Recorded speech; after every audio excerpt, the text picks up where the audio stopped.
Hello, and welcome to another virtual author chat at the Poison Pen Bookstore. I'm John Charles, and today the Poison Pen is fortunate to have back with us, even if it's only virtually, one of my favorite authors, Tessa Arlen, whose new book is A Dress of Violet Taffeta.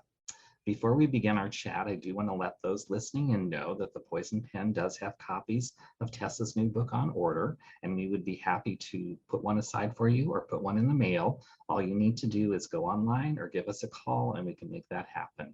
And now I'd like to welcome Tessa Arlen.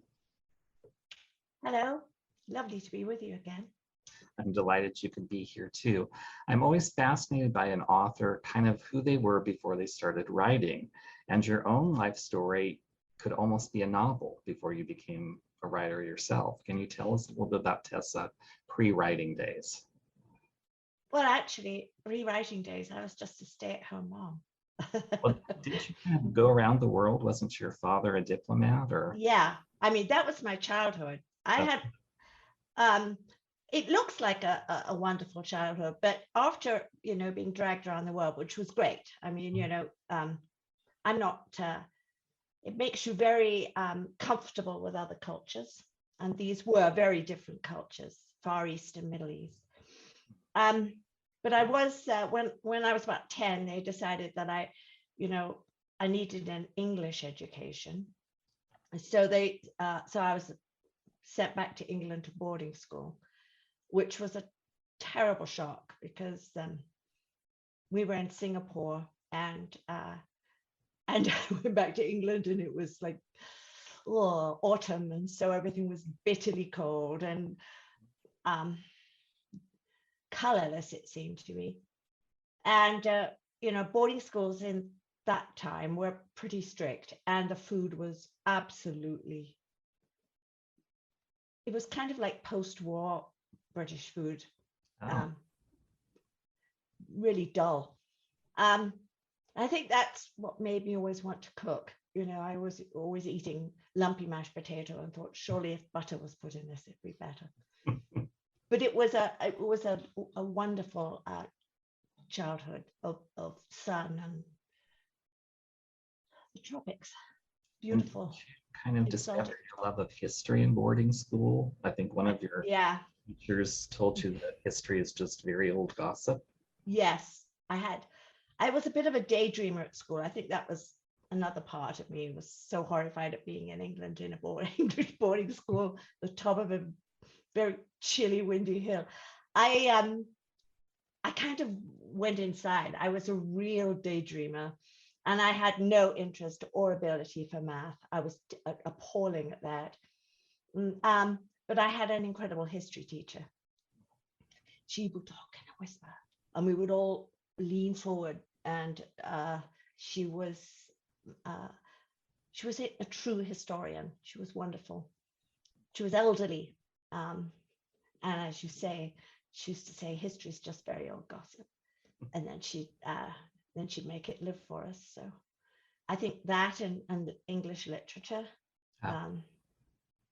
were the only things I was really interested in.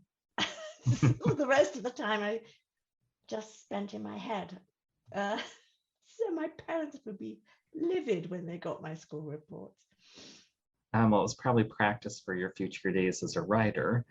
So eventually you grew up and you had a connection to the Olympics, if I understand correctly. When I first came to America, I lived in LA. And I had a friend who was interviewing to be a recruiter for the Olympics. And she said, you should do this. You like people. I was thinking, not really. Anyway, I did. And I started there well before the Olympics started. I started there in end of 1982. And I had never worked in America. I had no idea how seriously, because the English back then didn't really take very much seriously. And I was always amazed how incredibly professional everybody was and how incredibly dedicated and how they would work these massively long hours. So I worked in HR and actually I interviewed my husband for a job. And that's how I met him. How romantic. It was. I know, it actually doesn't sound romantic. I interviewed him for a job, but it was. Meeting him was wonderful. It made LA a much happier place for me. So you eventually retired, raised a family, and the idea of writing kind of entered your life? Well, I didn't retire from work to raise a family. I actually was a working mom for a long time, truly. And it wasn't exciting. I mean, it was office, going into an office and fulfilling. And I was always trying to think of other ways of wriggling out of doing, 9 to 5 drudgery. I think what I didn't like was that it was same thing every day, same place, same people. That's it. And I didn't actually stop writing until our third daughter left home, and we lived in the Northwest, and it was October and pouring down, so there was no gardening. And I thought, well, what am I going to do now? I've got no more excuses. I should really perhaps go back to work. And then I thought, well, why not have a go at, see if you can write a novel, see if you can get to the end of it, start it, do the middle, and finish it. And I did. And I never thought for one moment that I'd sell it. My husband came up with that idea. And so he said, look for an agent. It took me forever. But I was so lucky in the agent I found, because she is absolutely fabulous. We've done 8 books together, and I have such respect and liking for her. So she sold that book in 5 weeks, and I nearly died. I thought, what the hell have I done? Especially when they probably wanted another book from you too after that. They did a whoops, now I've gone and done it. Can you hear me? Yeah. I've dropped one of my thingy jigs. They wanted another book for me, and that was frightening, because the first book was easy. I took my time. Second book, they'd already paid me in advance, so I was a mess. And then I thought, yeah, you can do it. For heaven's sake, just fake it until you can make it, as my friend told me. And yeah, so Kevin really got me ready for publishing. She really, she made me rethink the book in parts, explain what a chapter was. And she's been my guide and my best critic ever since, I think. And that was your Lady Montford series. That was your debut. Mm-hmm. Do you know, I based that book, the house in that book, I based it on my school, because it was a big old country house. Beautiful, beautiful. All those old country houses, they all went through a terrible time after the first, and then even worse after the Second World War, because the taxes were huge on them. And they were massive, and they needed a huge staff of servants to keep, and groundsmen to keep it going. So basically, a lot of them turned into private schools and government institutions. But mine was exquisite. I still, can remember so many aspects of it, that being in there. It was lovely. That was the only lovely thing about it, was the building. So you did your Lady Montford books, and then you kind of took a segue into World War II with your Poppy Red Fern. Yeah, which were fun. I think that was really inspired by my dad, who was whose late teenage years was spent in Greenwich, East Greenwich, and who took a really different view of it than his parents probably did, because he thought it was huge fun. Um, and he sort of took a real teenage boy's delight in it. He was at the end of the war. He became he was an RAF cadet. So when he was 18, they recruited him, into the war. But he was at Bletchley Park. He never saw action, but in his heart, he wanted to be like every other English schoolboy. He wanted to be a Spitfire pilot. And so I wanted to write a mystery around my father's England. And I couldn't do that because I had no idea what Spitfire pilots did other than die very by the thousands. So I wrote about a young woman who's the air raid warden in a village who falls in love with an American Air Force pilot when they came over to help us out. Because my grandfather had that happen to his farm. It was requisitioned not for an airfield, but for basic training. So I kind of replayed all my parents, my father's and my grandfather's war memories through it. And then you decided to you've been mixing history and mystery with your books. And with your next book, In Royal Service to the Queen, you went straight history. Yeah. I have no idea why. Oh, I know why. My agent, she said, write something about the royal family. What do you think of them? And I was like, well, not a lot. I don't really think about them at all. And they're behaving horribly now. But I did kind of like that post-World War royal family because they were so, even then, they were so out of step and very dated, all through the 60s, 70s, when I was a young girl growing into adulthood, the royal family were not cool. They were really a fuddy-duddy and terribly good, except for Margaret. I was going to say, except for Margaret, yeah. Except for Margaret, who really said, to hell with this, and didn't play along anymore. So I'd heard about this governess to the Margaret and Elizabeth and how she'd really been there for them through the war years. Always supposed to be going back to college, never did.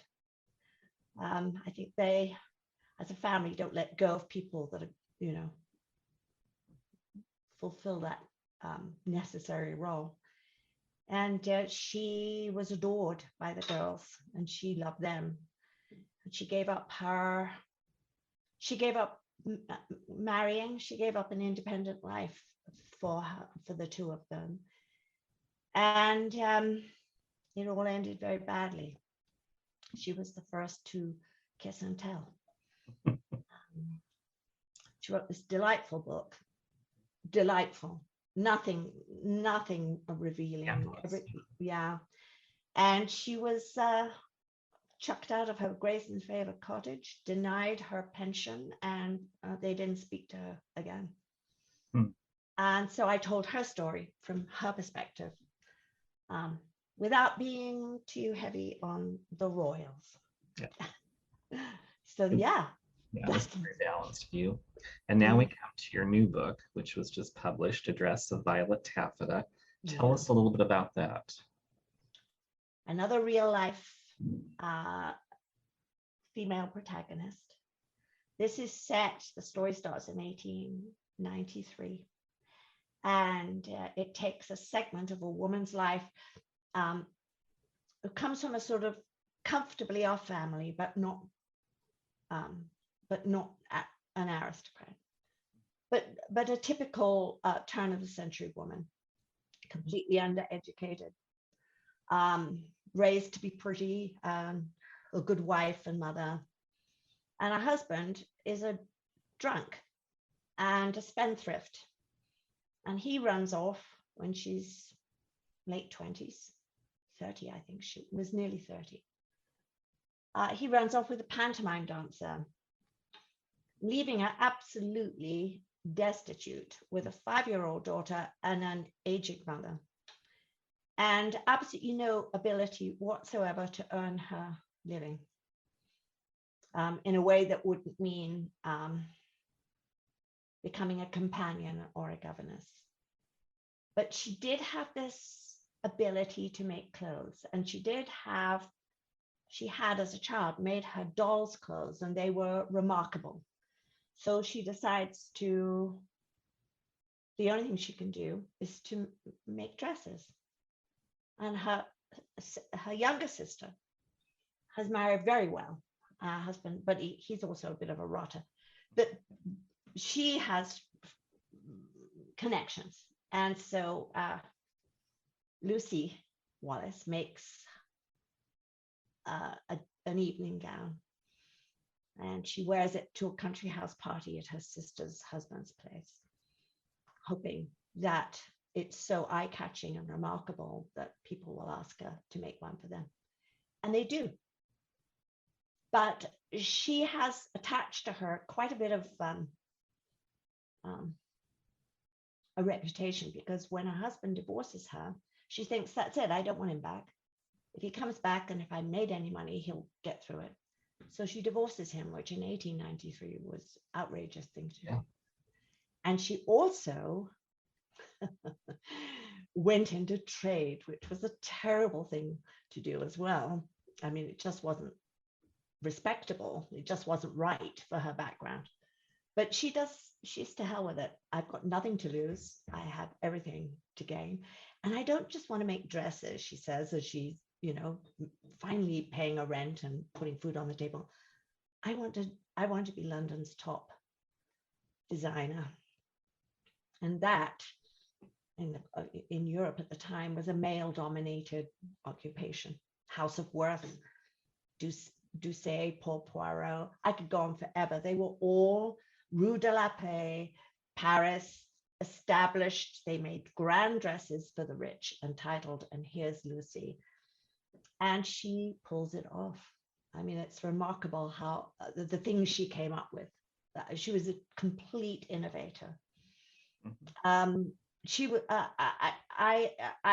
more I found out about her, the more admiration I have for her, because God knows it's hard enough to pull off anything as a woman, but to do it then was a coup, and she did.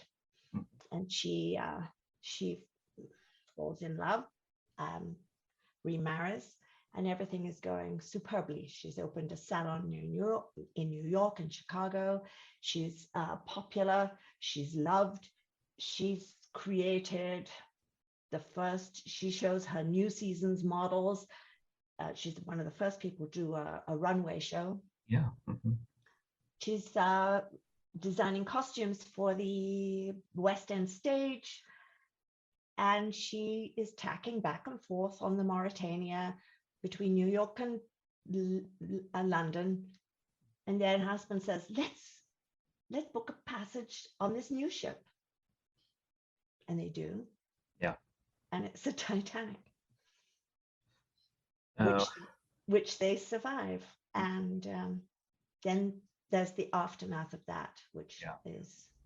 It was, everyone is trying to find someone to blame, essentially, in that. Or distractions, because they couldn't be blamed for the sinking, but they could be something to throw the newspapers other than this.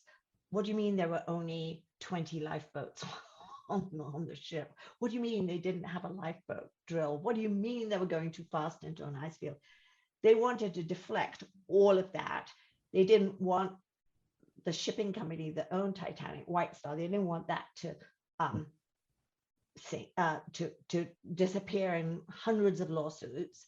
That what they wanted was to basically distract. And her husband was one of those to do that. He was the one that they said, this man, whatever they said. That's for you to read. Anyway, I loved her story. I loved who she was. I thought she was a character, and she was fascinating. And you bring out a lot of things that I never realized. You talk about how she thought in design in terms of color, and that's evolutionary, and how she actually named her creations, which I think was ahead of the time too. she named her, yeah, she she was a fabulous listener. And she believed if she was designing a gown, an important gown for a grand occasion, that the wearer should, it should reflect her personality.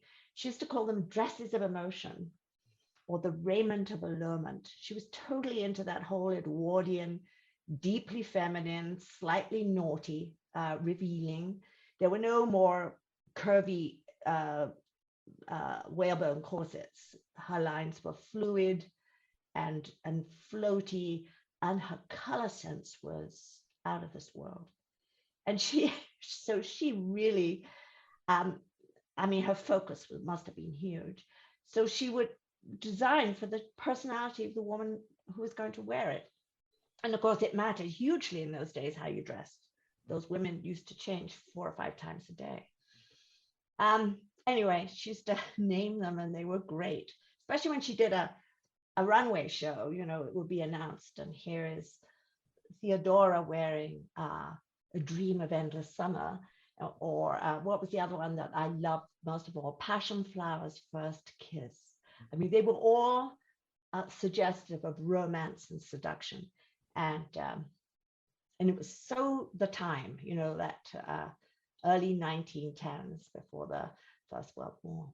She was fascinating and revolutionary in many ways because she understood, she had the artistic side of it, but she also had the business side. She had some help from someone in her company, I guess you call it, with the business end of things. But she treated her employees fairly, which was kind of like a revolution at the time. The women working for her weren't used to being the seamstresses and all those. They were actually, at the times, given a relatively stable job and relatively good employment. Yes, I think, you know, the early 1900s were horrendous for working people. I mean, they were a nightmare. And poverty was, the have-nots had nothing. And the women who worked for her were extremely skilled. So they weren't what you would call real rag trade. They didn't do piecework out of a cottage making, you know, shifts or shirt collars, or a part of something. What they did was they worked, the French called it an atelier. They worked in her salon, in the floors above her shop and her fitting rooms.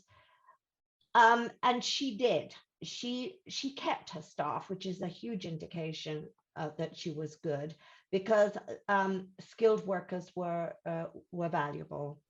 And she had two assistants that she mentions in her memoir.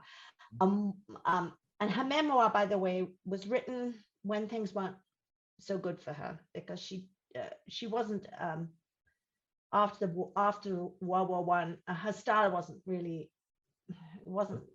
hip. It wasn't hip anymore.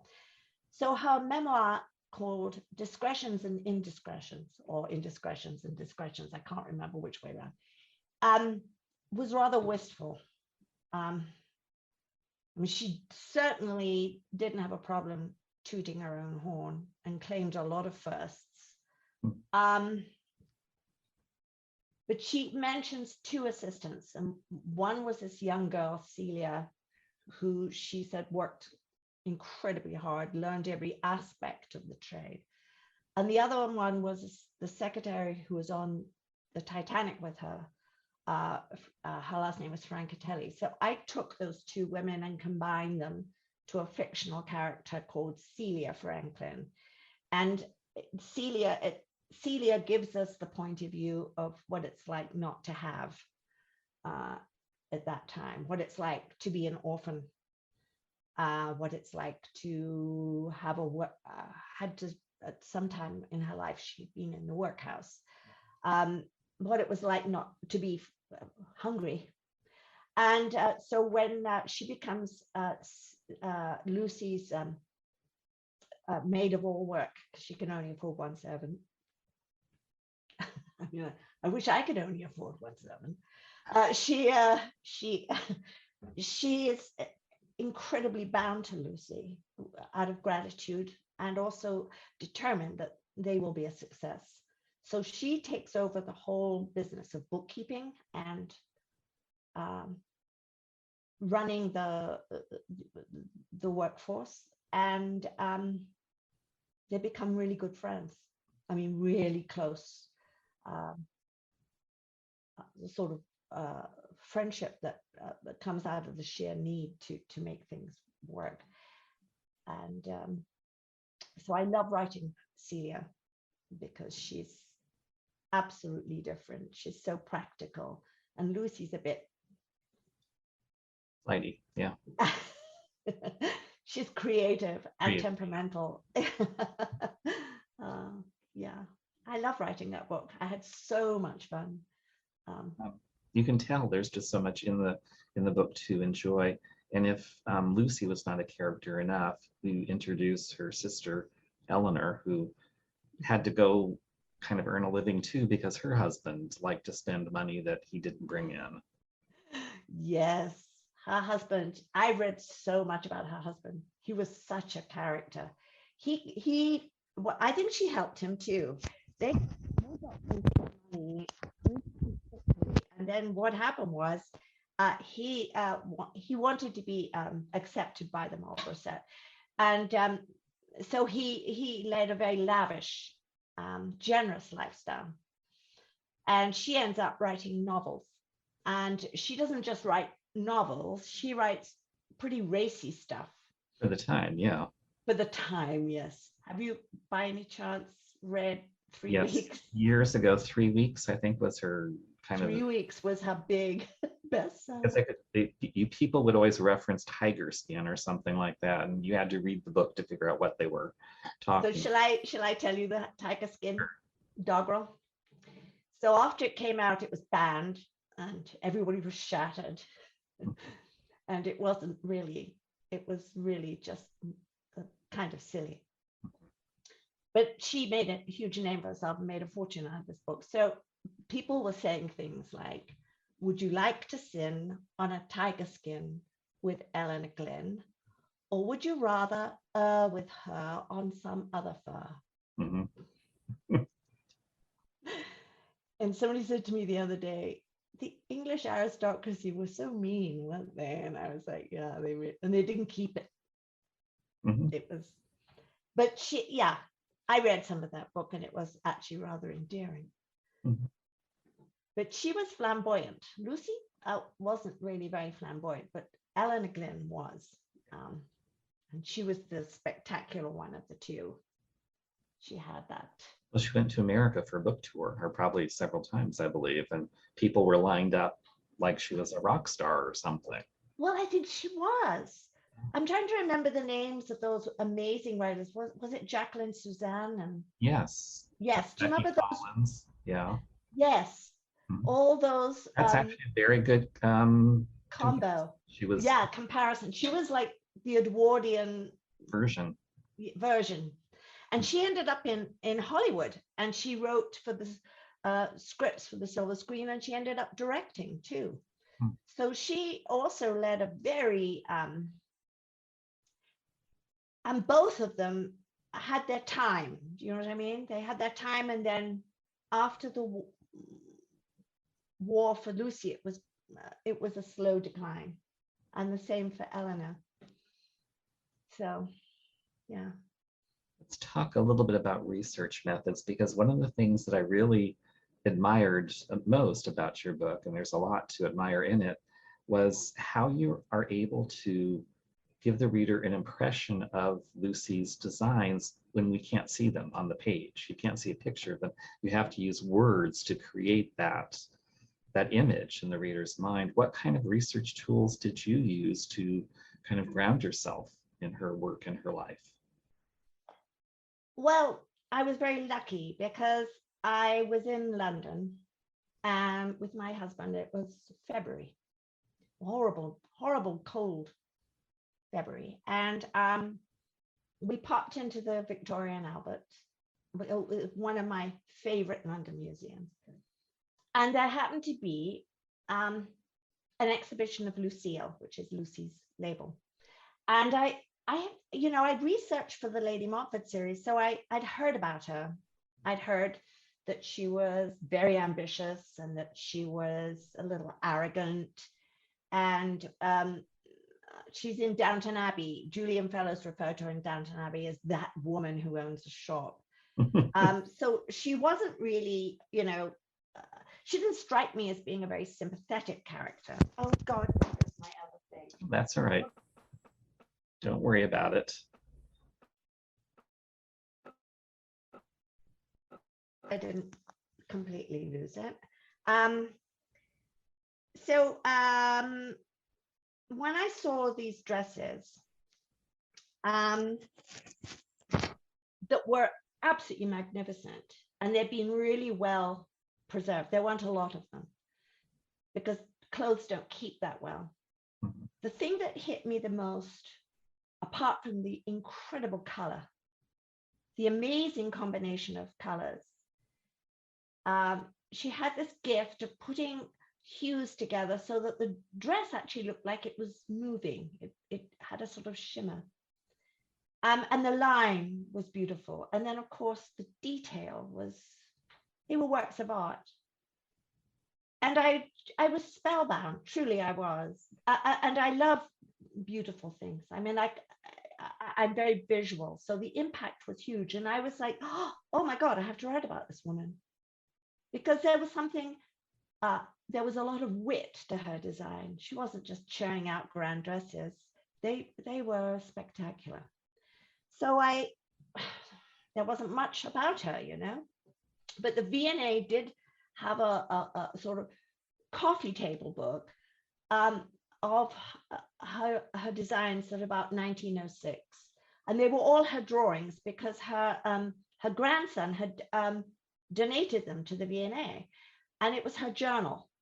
And down the side of the journal, there were, the dress. And then stapled or pinned were all the different fabrics and the trimmings that had gone into that dress. And I thought, my God, they were. And then it described how those dresses were made. So I actually attended a sort of V&A instruction on the complexity of those dresses. And because I don't know, I am visual. So to me, they lived in my head.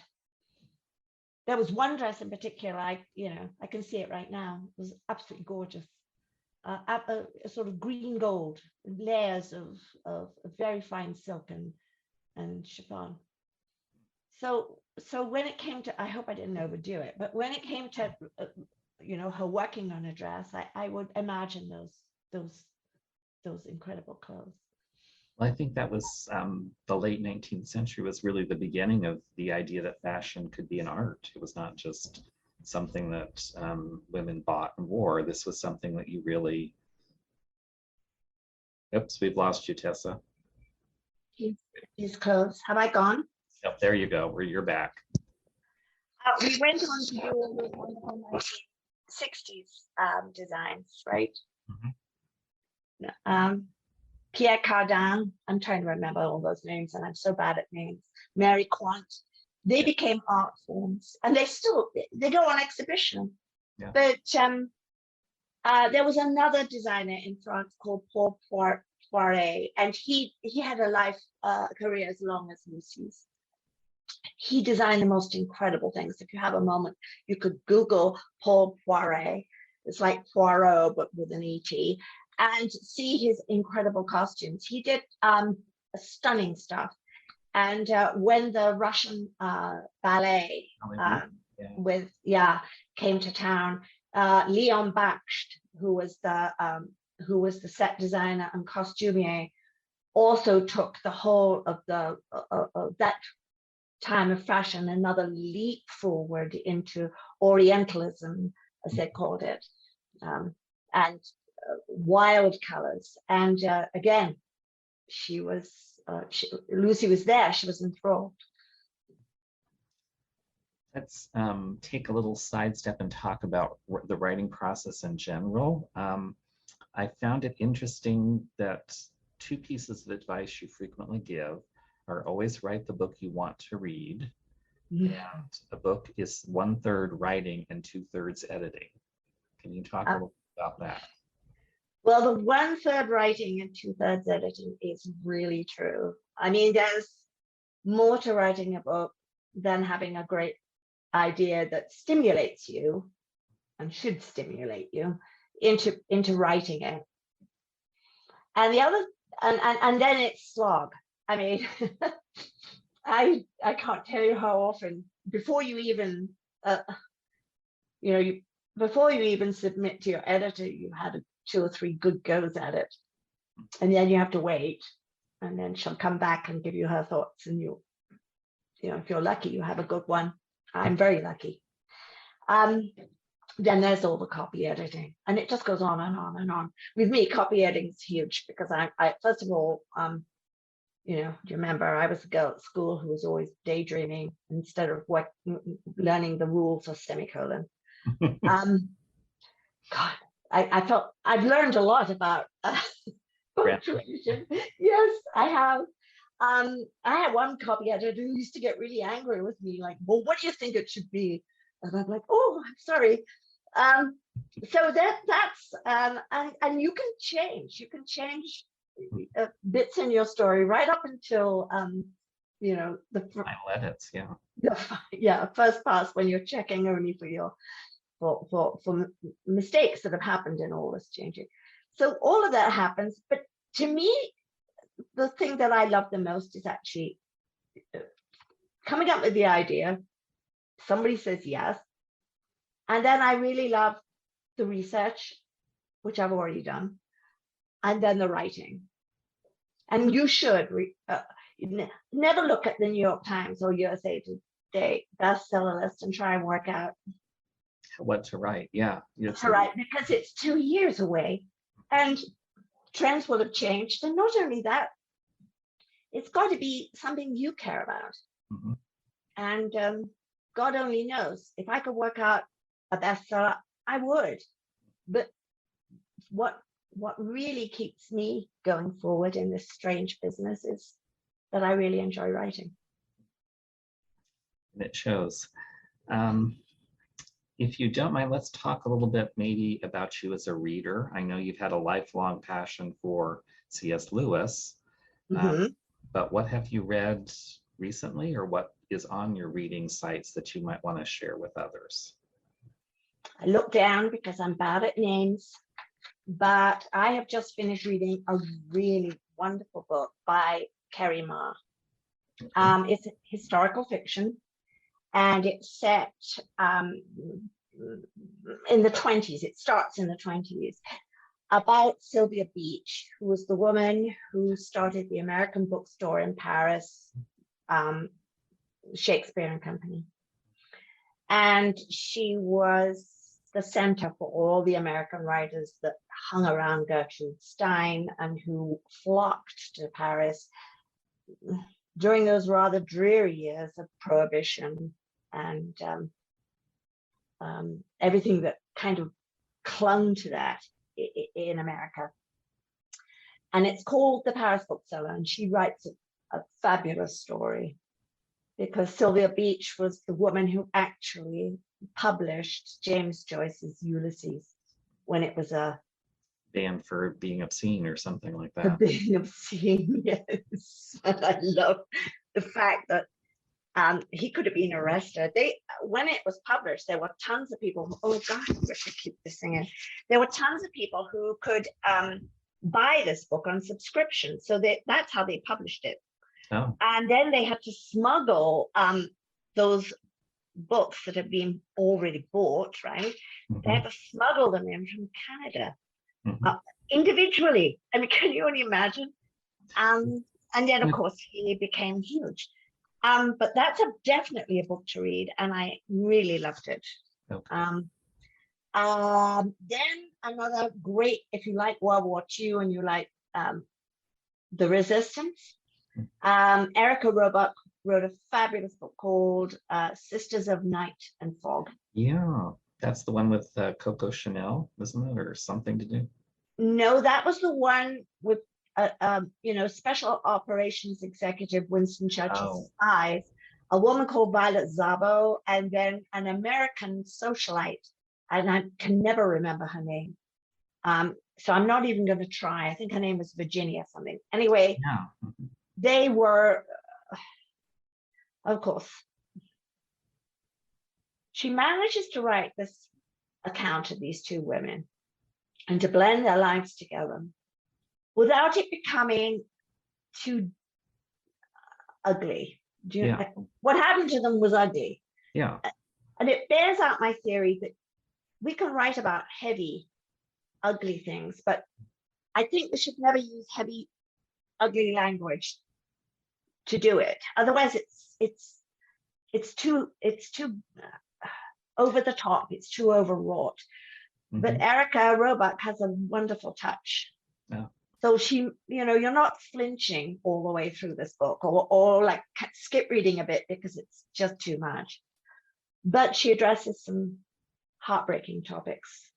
Of course. That's a real trick for writers, because I know what you're talking about. One of my favorite books from last year was The Last Bookshop in London by Lynn Martin. And she doesn't shy away from the fact that London in World War II was not a good place to be for most people. No. But no, it wasn't. She gives you moments of hope, and you don't completely want to jump off a bridge at the end of the book. No.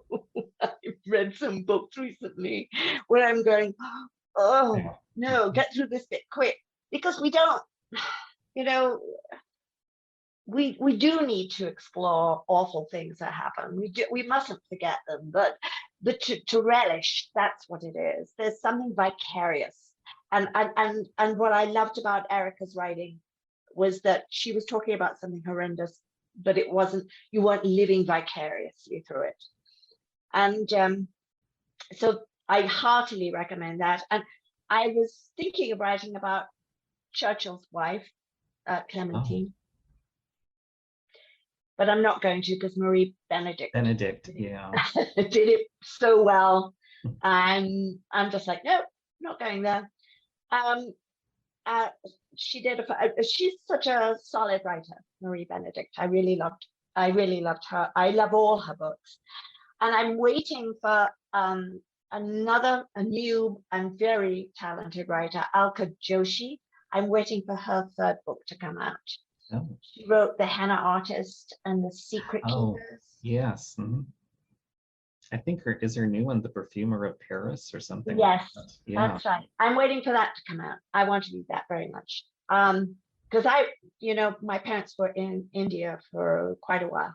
Mm-hmm. And after school, I spent a gap year there in Delhi. Yeah. Mm. So that's, I'm really looking forward to that. Can we expect another? Are you working on something? Would you rather not say? I'm working on something, and we're in the middle of talking about it. Yeah. So fingers crossed. Penguin, yeah. So we'll probably hear soon. Oh, good. But I can tell you that it's another historical novel about a real life woman.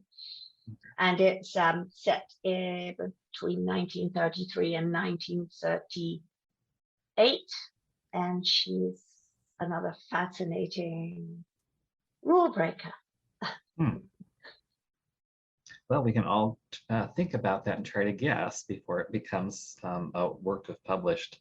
Why not? Then you can say, if I get it, if it happens, you can say, Tess, I knew it was that all along. If you don't, then we just won't say anything about it.